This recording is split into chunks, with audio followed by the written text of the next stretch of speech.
शुक्रवार को कलेक्टर आशीष सिन्हा तहसील न्यायालय में औचक निरीक्षण करने के लिए पहुंचे, जहां पर राजस्व प्रकरणों को लेकर समय पर निराकरण करने व न्यायालयीन प्रक्रिया को जल्द पूर्ण कर तहसीलदार एवं नायब तहसीलदार को निर्धारित समय सीमा में कार्रवाई कर यहां पर पूर्ण किए जाने व आम जनता को समस्या से जो समयबद्ध है उस तरीके पे आने और उसके निराकरण करने को लेकर आशीष सिन्हा ने निर्देश जारी कर दिए हैं। जानकारी के अनुसार कलेक्टर आशीष सिन्हा ने कलेक्टर कार्यालय में स्थित तहसील कार्यालय में निरीक्षण करने जब वह पहुंचे, जहां पर पिछले 2 वर्ष से फरियादी तहसील कार्यालय के चक्कर लगा रहा था।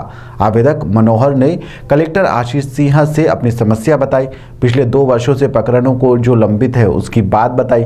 मामले को संज्ञान में लेते हुए कलेक्टर ने पूर्व नायब तहसीलदार धर्मेंद्र सिंह चौहान की विभागीय जांच शुरू करने के निर्देश के साथ ही प्रकरण पर किसी भी प्रकार की कोई लापरवाही नहीं करने और दायित्व का निर्वहन करने व गंभीर लापरवाही देखने पर कार्रवाई करने की भी बात कही है। वहीं पर नायब तहसीलदार के द्वारा बिचौली हफ्सी न्यायालय के रीडर, मल्हारगंज तहसीलदार एवं नए तहसीलदार न्यायालय के रीडर को नोटिस जारी करने के भी आदेश दे दिए हैं।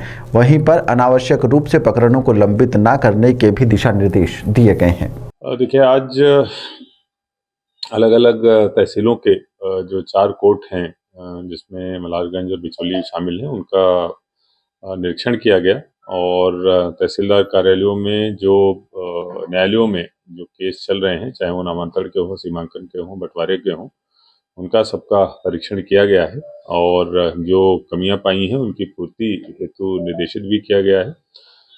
कुछ कोर्ट्स में ज़रूर कुछ ऐसे केसेस पाए गए जो 3 महीने या 4 महीने तक जिनकी सुनवाई नहीं हुई और अनावश्यक रूप से पेंडिंग थे।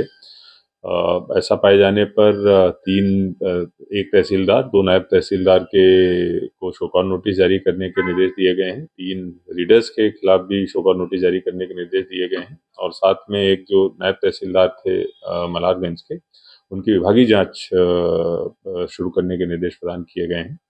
इस संदर्भ में निर्देश बिल्कुल क्लियर हैं कि पेशियां सही टाइम पर होनी चाहिए, जो शेड्यूल है उसके हिसाब से ही होनी चाहिए। अगर कोई व्यक्ति नहीं आ रहा है तो प्रकरण का निराकरण उसी के हिसाब से किया जाए, लेकिन किसी भी हालत में अनावश्यक पेशियां आगे न बढ़े और प्रकरण कोई भी पेशी से उतरना नहीं चाहिए, ये निर्देश प्रदान किया।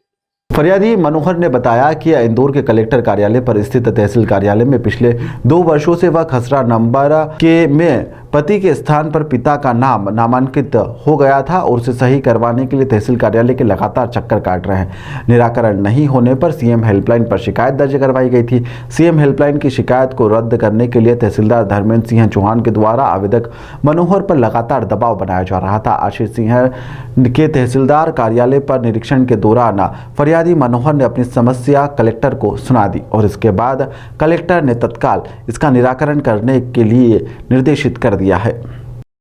मनोहर, कलेक्टर ऑफिस आए थे, कलेक्टर भी आपसे मिले थे, क्या आपकी शिकायत थी? सर, मेरे खसरा बीमा नकल में है ना, पति की जगह पिता हो गया था, तो उसके विषय में 2 साल से भटक रहा हूँ। कोई सुनवाई नहीं कर रहा मेरी यहाँ पे। एक बार मैंने जन सुनवाई में भी आवेदन दिया था, उसके बाद में सीएम हेल्पलाइन पे भी दिया था। तो जो तहसीलदार जी थे उनने बोला कि अभी अगर तू ये सीएम हेल्पलाइन कटवा देगा तो मैं अभी हाल साइन करके तेरा काम कर दूंगा। तो मैं अभी हाथों हाथ नीलेश भैया के पास गया, उनसे कटवाई और मेरी फाइल फिर वहीं आज 1 महीना हो गया उस बात को भी, तो अभी तक कुछ निराकरण नहीं हुआ सर उसका। कहाँ के रहने वाले हो? मैं सियासा का रहने वाला हूँ सर। क्या जमीन का नामांतरण था? जमीन में जैसे मैं पिताजी शांत हो गए थे तो माताजी का नाम चढ़वाया और हमारे 2 दीदी है मेरी और एक मेरा नाम मनोहर है, तो उन पिता की जगह पति कर दिया था। पटवारी मैडम थी कोई शर्मा मैडम ने, तो उसके विषय में आवेदन दिया था हमने, तो वो 2 साल हो गए उसको।